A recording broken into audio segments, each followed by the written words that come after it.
Pharma সেক্টরের leader company সান farmer হচ্ছে quarter ফোরের রেজাল্ট আউট হয়ে গেছে। কোয়ার্টার ফোরের রেজাল্টের পারফরমেন্স কী টাইপের দিয়েছে সান ফার্মা, সেটাকে নিয়ে আমরা অ্যানালিসিস করব। তার আগে আমরা কোম্পানিটার হচ্ছে চার্ট প্যাটার্নটাকে নিয়ে অ্যানালিসিস করব। দেখব যে শেয়ার হোল্ডারদের কতটা রিটার্ন জেনারেট করেছে বা ওয়েলথ ক্রিয়েট করে দিয়েছে, সেটাকে নিয়ে আগে আমরা ফার্স্ট অ্যানালিসিস করব। আফটার দ্যাট হচ্ছে আমরা কোম্পানিটার হচ্ছে কোয়ার্টার ফোরের রেজাল্টের পারফরমেন্স কী টাইপের দিয়েছে সেটাকে নিয়ে অ্যানালিসিস করব। তো কোম্পানিটা হচ্ছে বিশেষত হচ্ছে ফার্মা সেক্টরের লিডার কোম্পানি এবং নিফটি 50-র কিন্তু একটা স্টক, এইটুখানি মাথায় রাখবেন। তো কোম্পানিটা এখন ট্রেড করছে 1470 টাকা 30 পয়সায় এখন ট্রেড করছে।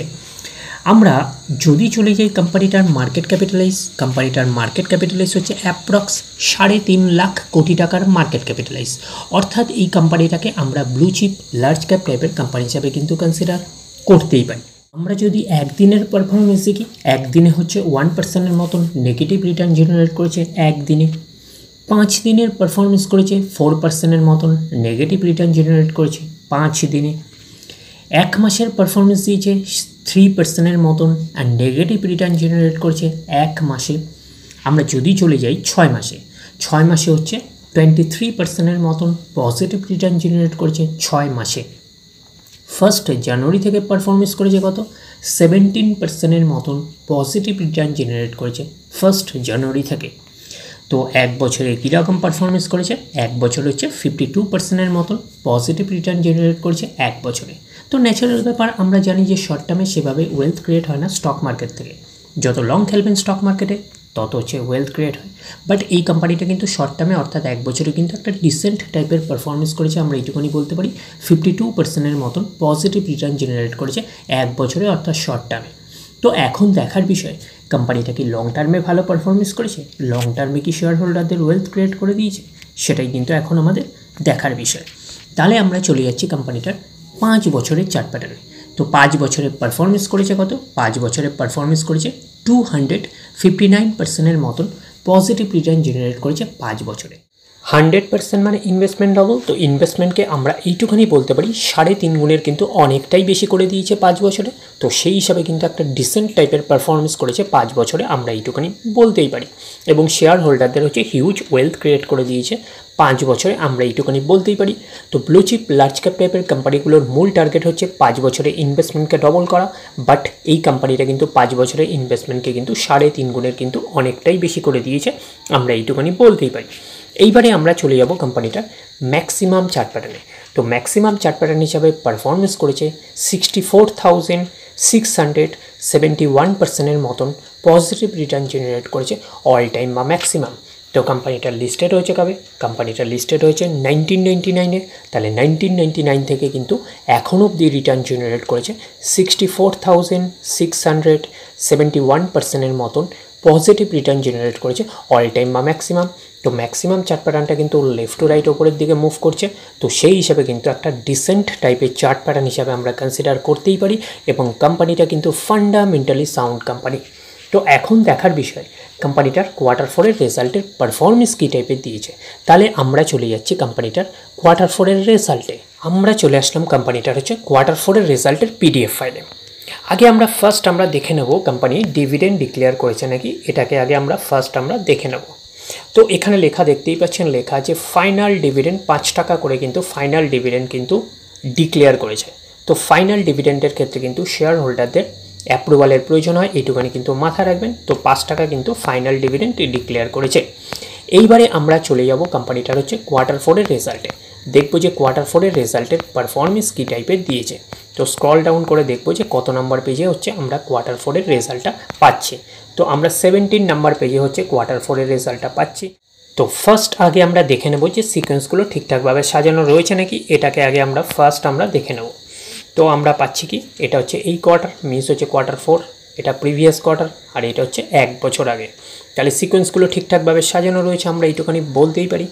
এইবারে আমরা দেখে নেব যে অ্যামাউন্টগুলো কিসে দিয়েছে। অ্যামাউন্টগুলো কিন্তু মিলিয়ন্সে দিয়েছে অ্যামাউন্টগুলো। এইবারে আমরা চলে যাব কোম্পানিটার টোটাল ইনকামে। তো টোটাল ইনকামে যাওয়ার আগে আমরা কি করব, একটু লার্জ করে নিয়ে অ্যাডজাস্ট করে নেব, তাহলে আপনাদের কাছে ব্যাপারটা আরও ভিজিবল হবে। তো এইবারে আমরা চলে যাচ্ছি কোম্পানিটা একটু লার্জ করে অ্যাডজাস্ট করে নিই, তাহলে ভিজিবল হবে।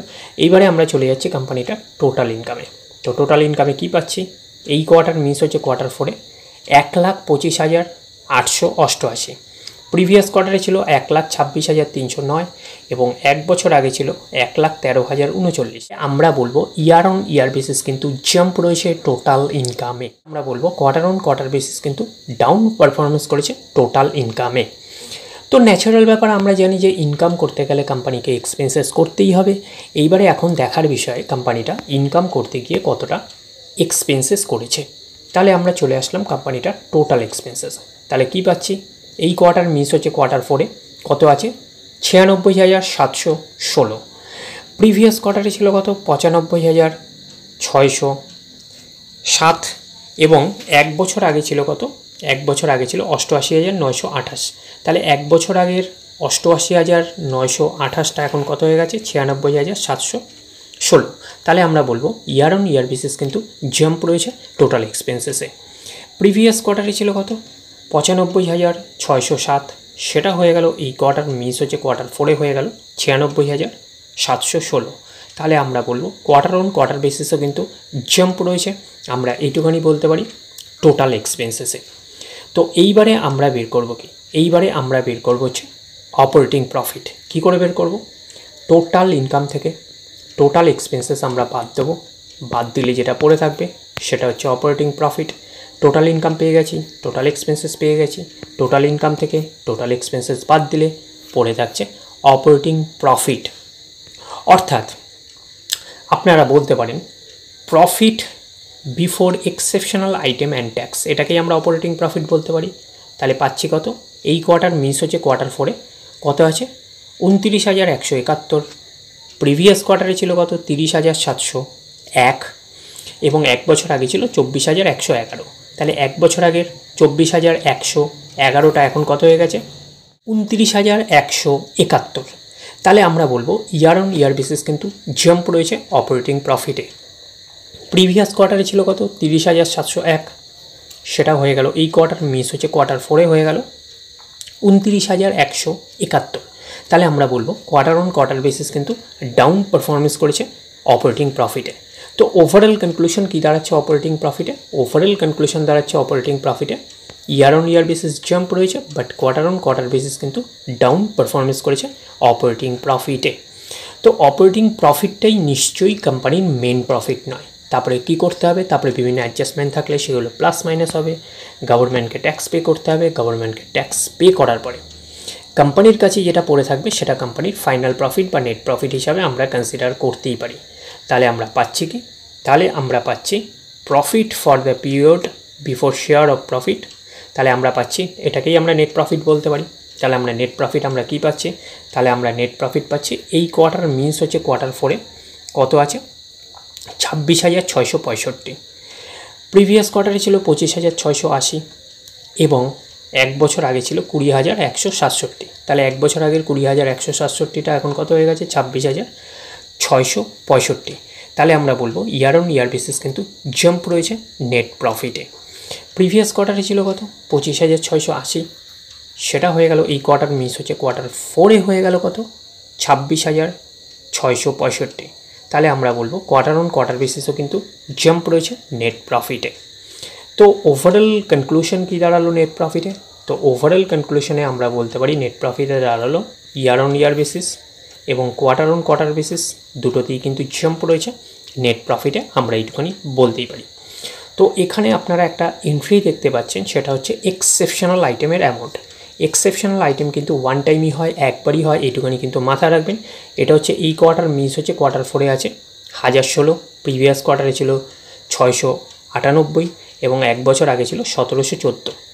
তো এইটুখানি মাথায় রাখবেন যে এক্সেপশনাল আইটেমের অ্যামাউন্ট কিন্তু বিশেষ করে আমরা জানি যে নেট প্রফিটের মধ্যে কিন্তু অ্যাডজাস্ট হয়ে থাকে, এইটুখানি কিন্তু মাথায় রাখবেন। তো সেই কারণে কিন্তু আপনারা ইয়ার অন ইয়ার বেসিস এবং কোয়ার্টার অন কোয়ার্টার বেসিস সেই অর্থে কম্প্যারিজন করতে পারবেন না।